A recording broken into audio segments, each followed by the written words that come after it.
Everybody, and thank you for inviting me to speak today. As I said, my talk hopefully will follow on nicely from Rachel and give you a bit of an idea of where we are in relation to meeting the guidelines and some of the gaps that we have to fill and opportunities we have out there.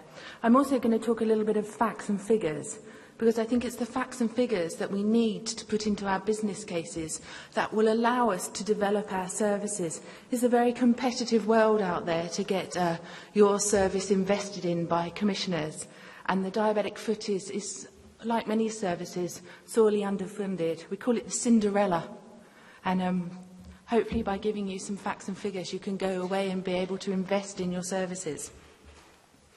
So putting the guidelines into clinical practice, I've been a podiatrist running a diabetic foot clinic for many, many years.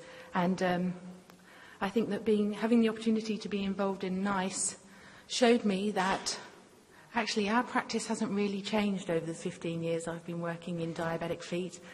And although the Type 2 guidelines were written in 2004, actually we haven't made massive inroads into research. We are involved in several, as Heidi said, multi-centre research trials, but we're calling on industry and people to fund more and more trials to give us the evidence base that we need. So, what guidelines do we have out there at the moment? I'm going to talk a little bit about NICE specifically, but there's lots of other guidelines available to us. There's guidelines from Diabetes UK, very much from a personal perspective. There's the Putting Feet First guidelines that I've been involved in writing.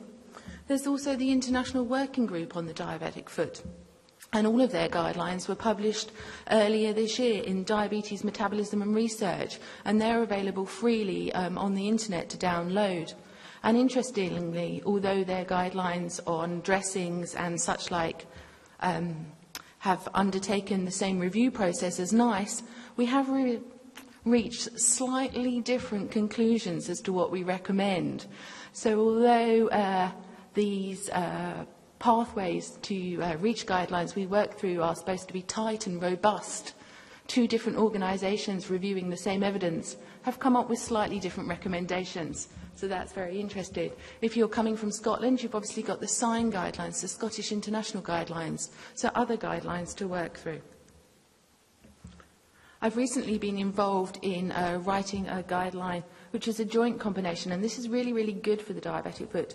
So this is a collaborative work between the British Orthopaedics Association, the Foot and Ankle Society for Orthopaedics, the Vascular Society, Diabetes UK, FD UK, the British Association of Diabetologists, ABCD, and BAPO, the orthotists, because we know that the centralisation of vascular services is going to present significant challenges for us managing the diabetic foot, both in the arterial and non-arterial centres for the patients flowing through the system. So these guidelines are shortly to be published in the next week or so, and they'll be available on the Diabetes UK website and hopefully on the Vascular Society and eventually on the FD UK website. So if you're managing patients in both the arterial and the non-arterial centres, this might be another guideline that's of interest to you that talks about the flow of patients across the system, which is often quite difficult, bringing patients into hospital to have a revascularisation and then repatriating them back to the hospital they came from and ensuring that the care is consistent across the hospitals. So what challenges do we face when we're looking after the diabetic foot? What is the scale of the problem? Foot ulceration is the most common serious long-term diabetes complication, and it's the thing that patients fear when you talk to them. As Rachel said, amputations are often preceded by foot ulceration, so we have the opportunity to stop the pathway, to stop these patients going on to undergo an amputation. The one-year mortality following a foot ulcer is 17%. When we think about these patients, are we talking to them about the serious situation they're in, not only from a foot perspective, but from their general mortality? Only half of patients that undergo a major amputation survive 2 years. Are we making patients aware of this? And the prevalence of diabetes among our inpatient population is rising dramatically. In 2013, it was 15.8%. When I teach the junior doctors and the medical students, and they look at me as if to say, oh, God, it's the podiatrist, you know, I'll just be on my iPad now, checking my emails and ordering my online shopping. Actually, we're not ever going to escape these people with diabetes. Hospitals are crawling with them. They're everywhere. And we've got a real challenge to look after them. Disappointingly, despite the fabulous work that we're all involved in, and it's the same for lots of chronic wounds, only 50% of foot ulcers heal within 6 months. So whatever we're doing, we still have a massive opportunity to do more in order to get these feet better. 1 in 12 of all foot ulcers results in an amputation of the toe or the leg. And as Rachel said to you, these patients come back. The 3-year re-ulceration rate is 35 to 40%. I know these patients. I see them more than my own aunts and uncles. I see them more regularly. They come into foot clinic. You heal their foot ulcer up. You provide them with shoes. You revascularize them. You get them on the straight and narrow as a result of their diabetes. They go out into the community, don't they? They fall off the wagon. They go back into their normal shoes. They give up monitoring their diabetes. They're a bit busy to go to their community podiatry. You know, the dog ate my homework, the usual kind of story. And then, lo and behold, they're back, aren't they? And you just go round and round in this revolving door. And when I see the referrals come through, I'm like, oh, no, not Mr. Brown again. And the newer members of the team, they're like, oh, he's been here since 2000. I know him well. And 1% of the diabetic population have a major amputation. So we have a couple of challenges. We firstly have to stop the patients getting foot ulcers. That's one of our challenges. Then we have to heal up the foot ulcers that they do get. Another challenge. And then we have to stop them getting another foot ulcer. Oh my God, shall we all just leave and work at Tesco's? You know, it's a big challenge we face ahead of us. So, we know that through studies, the Diabetes Complications Control Trials and the UK PDS, that if we have good diabetes control and good blood pressure control, that we can stop patients developing neuropathy. We can reduce the rate of neuropathy. And we have recommendations that patients should receive measurement of their HbA1c, their diabetes control, their blood pressure, and things like that. But in 2014 and 15, only nearly 40% of patients were receiving all of their measures. And this is people with type 1 diabetes, slightly better for people with type 2 diabetes, that nearly 60% of patients were receiving all their measures of care. So again, we're missing an opportunity to educate, to intervene. But we'll notice later that the people with type 1 diabetes have worse outcomes associated with feet. And we'll show that time and time again, they're not accessing the systems. Like Rachel says, they're young, they're invincible, they've got a lot going on. It's never going to happen to them. But I, like Rachel, have several patients who are very, very young and unfortunately are turning up in foot clinic after wild holidays in is it Shagaloof, I believe, that well-known holiday destination. And on this particular instance, it was successful on so many levels because she turned up with a bad foot and was pregnant at the same time. So, you know, be careful. The clue is in the title of the destination. But, you know, it's such a challenge that we face, and it's so difficult. As I said, we know there's a gap between people with type 1 diabetes. They're not meeting their HbA1c targets. Their targets are not, you know, if you talk about diabetes, in the old money we talk about an HbA1c of about 7%. You know, our patients are rolling up in foot clinics with HbA1cs of 12, 13%. You know, we have sort of a winning, you know, HbA1c of the week, but it's not really a winning HbA1c of the week. It's a losing a leg HbA1c of the week. And people with type 2 diabetes, they're reaching their treatment targets slightly more often. But again, there's so many opportunities here to make a difference. And by the time they get to Foot Clinic and I see them, often the damage is done. You know, they've got neuropathy, they've got arterial disease. Like Rachel says, they've got retinopathy, they're going blind. What a horrible existence to be at the age of 22 with the threat of losing your leg and losing your eyesight. You know, it doesn't bear thinking about, does it? So this is a slide that I don't know whether you're familiar with, but I think this is a slide that really puts diabetic foot in perspective. So these are the 5-year estimated mortalities for diabetic foot on my side and common cancers towards Heidi. And you can see the 5-year estimated survival rate for diabetic foot is not dissimilar to the 5-year survival rate for colon cancer. If you were treating a patient who had a diabetic foot ulcer, and you were also at the same time treating a patient who had colon cancer, those patients are going to have completely different perspectives on what their mortality rate is. And, you know, in the news, it's cancer, cancer, cancer, cancer targets. You know, when you sit there, you're like, oh, bloody cancer department, they've got another nurse, do you know? With tissue viability and podiatry, we can't even fill our posts. So I think we need to understand that it is a condition of the foot, but actually the mortality rate is high. They're not dying of their foot. They're dying of the cardiovascular diseases, the heart attacks, the strokes, and all of those kind of things. So we need to be getting in there early. And one of the nice recommendations is treating cardiovascular risk factors.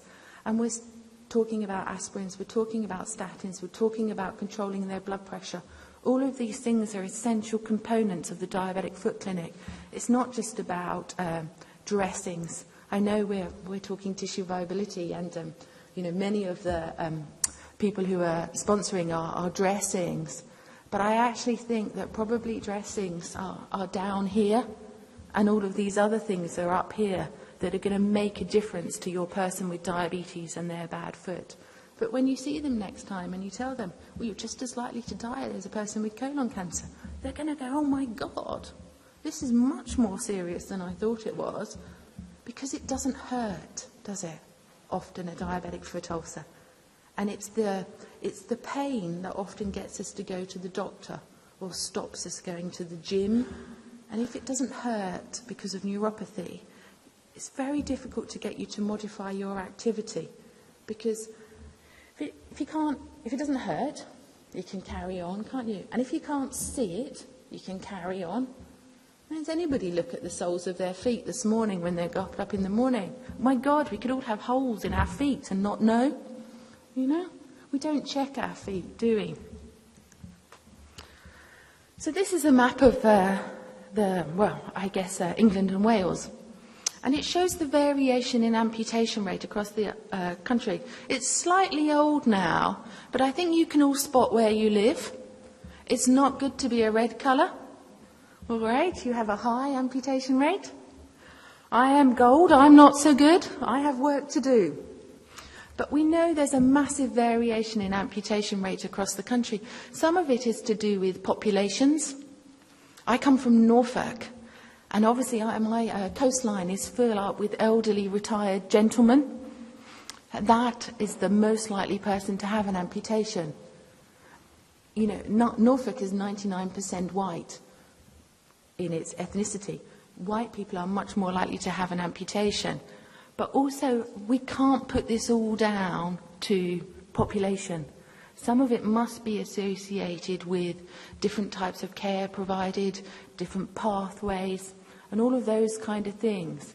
So this often gets put up, and this is one of the things that we are using, you know, that people use to bash us with. Oh my God, you're orange, you're red. But actually, if you look, you'll see that most of London is white. What is going on there? There are some problems with the data. It's not actually 100% accurate. So if you come from London, I'm really sorry, I don't believe this map. You know, it's not right. But it's another thing to think about, to know our figures. So if you lose your leg, 10% of patients will die at the time of amputation, probably from complications associated with the amputation, sepsis and general anaesthetics and all of those kind of things. 30% will die within 1 year, and up to 70% of patients will die within 5 years. Now, these are startling figures, but they're also important figures. Is amputation necessarily a negative thing for every patient on every occasion? You know, we're measured by our amputation rates. It sends me into a flat spin when I hear someone's going on my figures. I'm like, oh God, my figures, my figures. But some patients, it is the right thing at the right time because they're in a lot of pain, because they're already chair-bound and hoisted.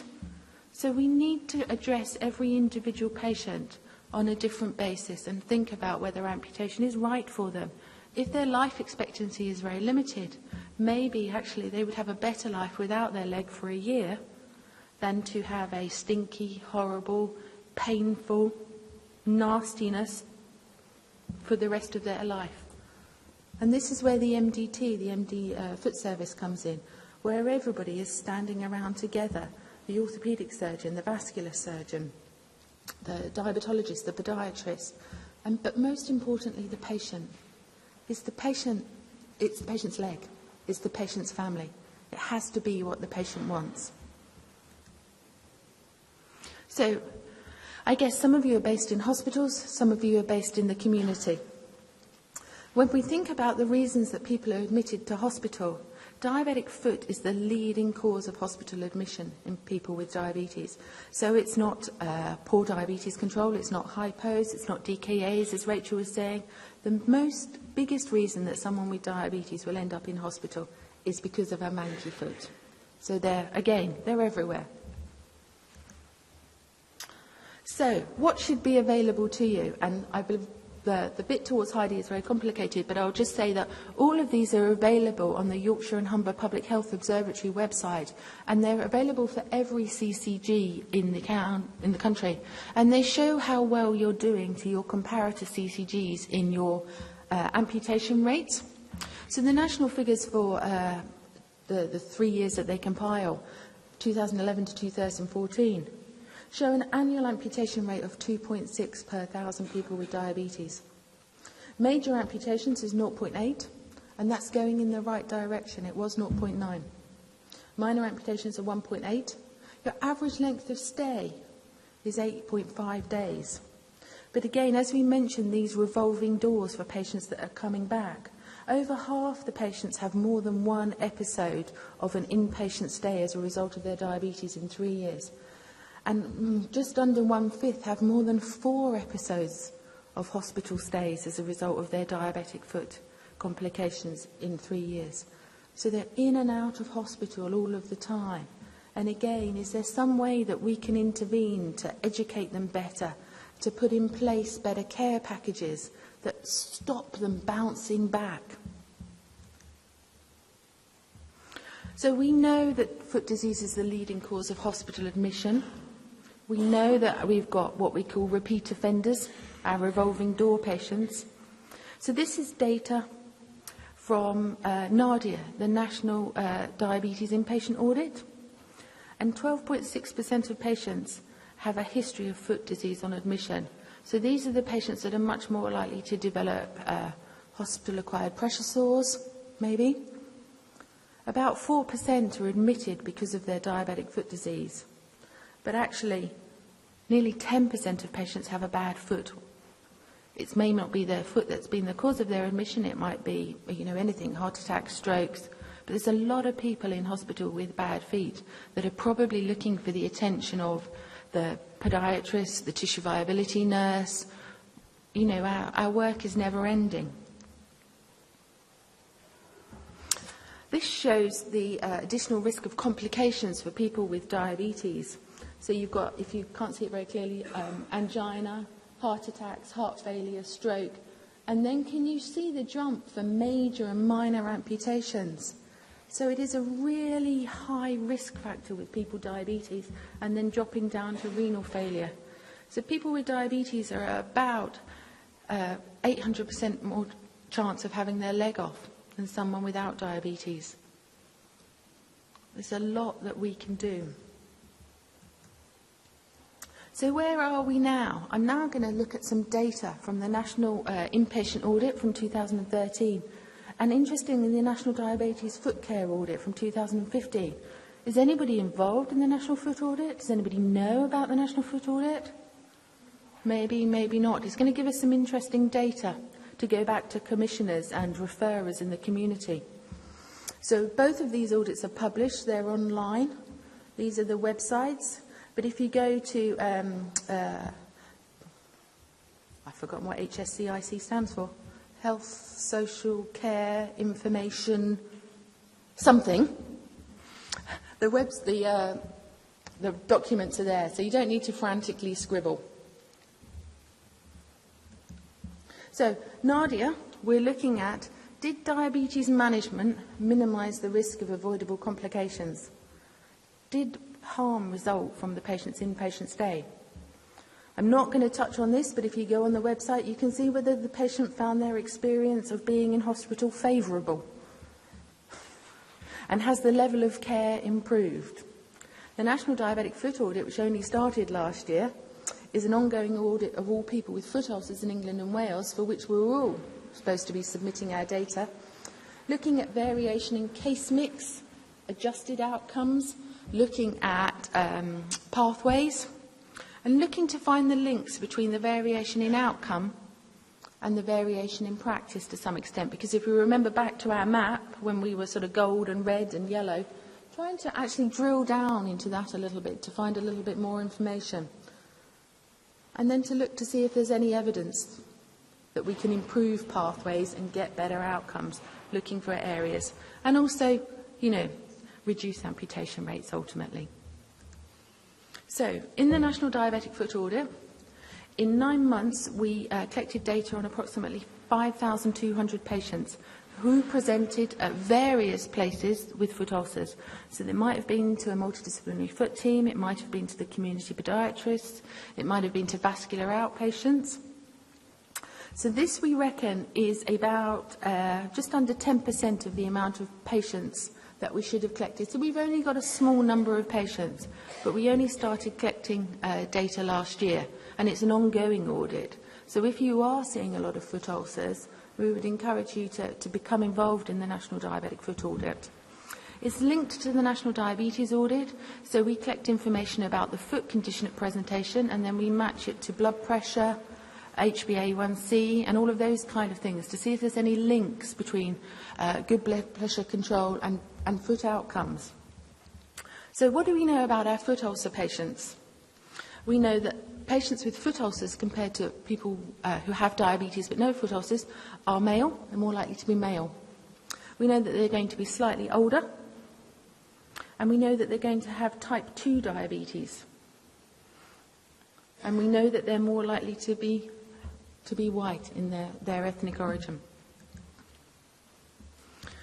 So one of the questions we asked commissioners was, how was their sort of service set up?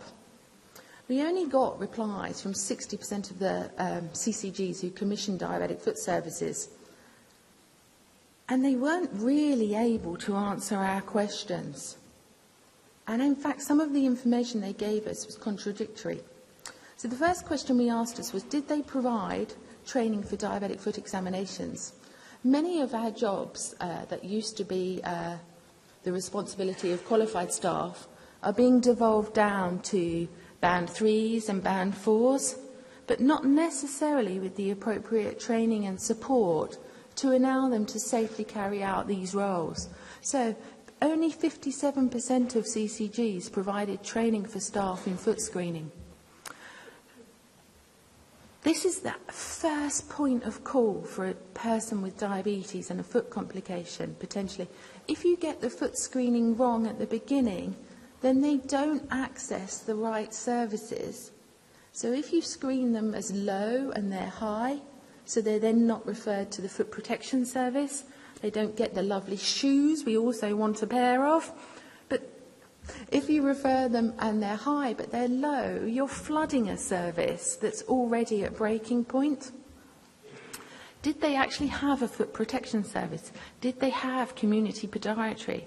Only 3/4 of them said they had access to a community podiatry service. Now, I suspect that's just because they don't blinking know. Do you know? Most CCGs have a community podiatry service, and this reflects the problems that we have with commissioning services, doesn't it? That commissioners don't actually always fully understand what they need to commission. And only half of people said they had an assessment for people with a really bad foot to be seen within 24 hours, some kind of system. And so there's a lot that we can do to try and improve access, both out in the community, with the screening, with the foot protection, the community podiatry services, and having access. So if we want to improve our outcomes, we need to ensure that all of our patients have access to these services at the right time.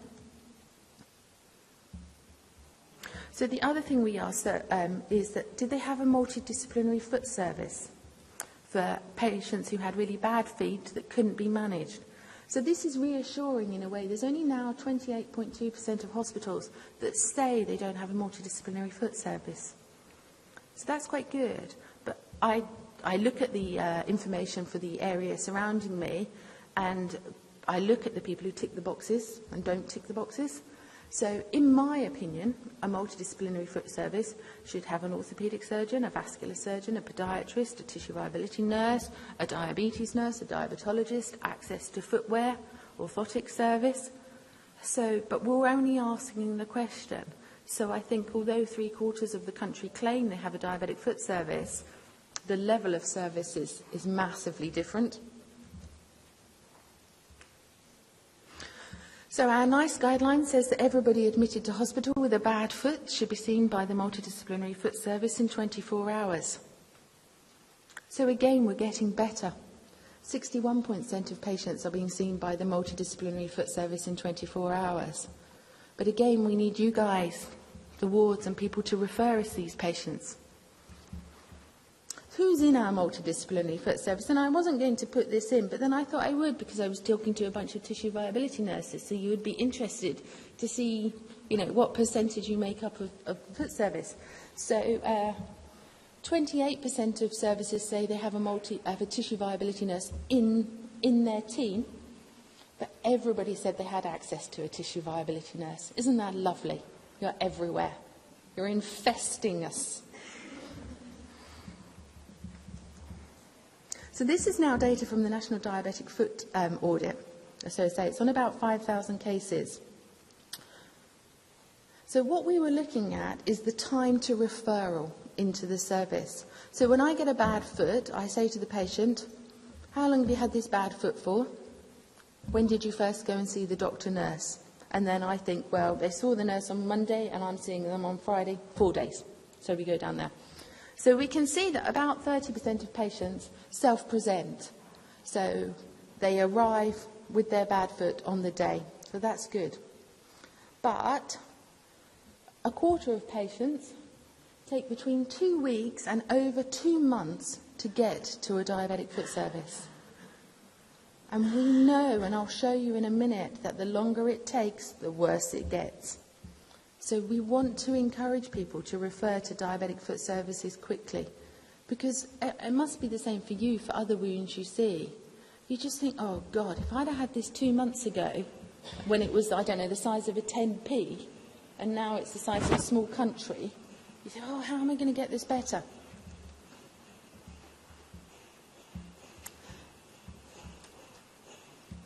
We're suggesting that people with diabetes should have their feet examined when they come into hospital, so that we know whether they have neuropathy and we know whether they're likely to have high risk of developing pressure ulcers. 42% of patients have their feet examined at some point during their hospital admission. So that means that nearly 60% of people never have their feet looked at during their hospital admission, or never have it written down. So not only do we need to do it, but we need to write it down, don't we, which is the bugbear of everything. Because I suspect most of the nurses do look at the feet, but they don't write it down to say they've looked at the foot.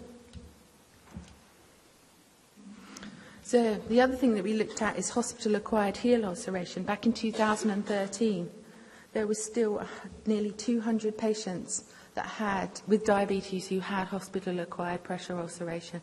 I think that's very disappointing for us all. I can all hear you kind of dropping your eyes and shaking your heads. It's a frustrating situation to be in. I'm going to talk a little bit about classifying foot wounds. So NICE recommends that we use 2 types of classification. Texas, I'm not sure how familiar this is to tissue viability nurses. So looking at the depth of the wound across the top and the presence of infection and ischemia. So a ischemic, non-infected wound, which was deep, which I hope you can sort of see in the picture, would score a C2. And a cheeky little toe there would be a B3, because it's infected, but it's not ischemic, but it's deep. So these are the kind of classification systems that we're encouraging people to use. But SINBAD is what we use for the National Foot Audit. So this is what I'm going to show you. So it looks at the site of the ulcer. Is it on the forefoot of the hind foot? Is it complicated by ischemia? Has the patient got neuropathy? Is it infected? How big is it? And is it deep to bone or tendon? So this nasty-looking foot, which is a little infected, I think we'd all agree, would score us a 3, because they're neuropathic, it's infected, and it's big, but it's not deep.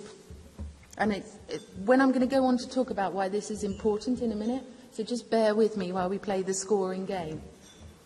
This little foot here, oh, my God, heavens above, I can't even use my own classification system. It's on a hind foot. Look at that, I was just testing you. So it's on a heel. It's got neuropathy. It's infected. And it's big. Oh, and he scores a 5. So we know that the wound is more severe. So one of the things that we collected in the National Diabetic Foot Audit is we collected their SINBAD score on presentation. And you can see that as you move to me, the SINBAD score raises, so it's more likely to be infected, ischemic, deep, big. And over 20% on presentation have a SINBAD score of 4 or above. So they've got 3 factors that make their wound bad. Again, these wounds are getting to us too late. Maybe the patients aren't presenting early enough. And we know that the patients that come early have a lower SINBAD score. So that makes sense, doesn't it? The quicker you get somewhere, the less bad your foot is going to be. So this is important. So from the data, we know that we've managed to heal up about 50% of ulcers. So we're healing up about 50% of ulcers that come to us at 12 weeks.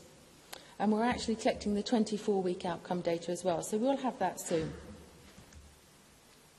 But the more severe your ulcer is, the less likely you are to be healed at 12 weeks. So if you have a SINBAD score of less than 3, 60% of wounds will heal. But if you have a SINBAD score of 3 or greater, only a third of wounds will heal. And we know that the quicker you get to us, the more likely your wounds are to heal. So if you come straight away, over half the wounds will heal. But if it takes you over 2 months, only a third of the wounds will heal. So hopefully you can see where I'm going here. It's not rocket science. I'm sure we know that if they're worse, then they take longer to get better. But it's actual data to support us. So from the NaDIA data, we know that a quarter of our patients don't have... we now know that, yes, 3/4 of our hospitals do have multidisciplinary foot services. Up to half of our patients are having a foot assessment while they're in hospital. And we are getting less hospital-acquired pressure ulceration. So it's dropped from 2.2% to 1.4%. So in those 3 years, 60 patients less each week have had a hospital-acquired pressure ulcer. So that's really good. We know some of the stuff we're doing is working, but there's more to do because we're still getting 196. So from the foot audit, we've only collected data on about 10% of patients, but we know that ulcer is linked to age, gender and ethnic group. We're managing to heal about 50% of ulcers. But the longer they take to get somewhere, the more severe they are. The more severe they are, the less likely they are to heal. And this needs a lot more work, as I say, because it's such a small proportion. But hopefully what I'm saying to you is get these feet into foot clinic quickly. Get out there if you're able to educate district nurses and things to get the feet to foot clinic. So we have lots of challenges ahead of us. 422 million people in the world with diabetes. I think it's about 3.2 million people in the UK. We know that poor diabetes control has an impact on morbidity and mortality. So we need to make sure that's part of the thing that we're looking at when we have these patients to clinic. Diabetes and poor diabetes control is responsible for 3.7 million deaths in the world, many of which could be prevented. There's 60,000 people out there with diabetic foot ulcers any one day, and the cost of managing the diabetic foot ulcer is substantial. But what I've shown you is that if we can get them to foot clinic quickly, when they're not so bad, we can actually make a difference. The cost of managing diabetic foot ulcers at the moment is 1 in every £150 of the NHS budget, so it's really quite a substantial cost.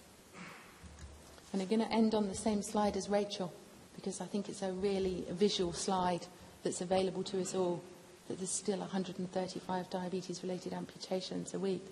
So that's probably more than the people in this room that have lost a leg this week as a result of diabetes. Probably twice the number of people in this room. It's a massive number of people that are losing legs. Thank you very much.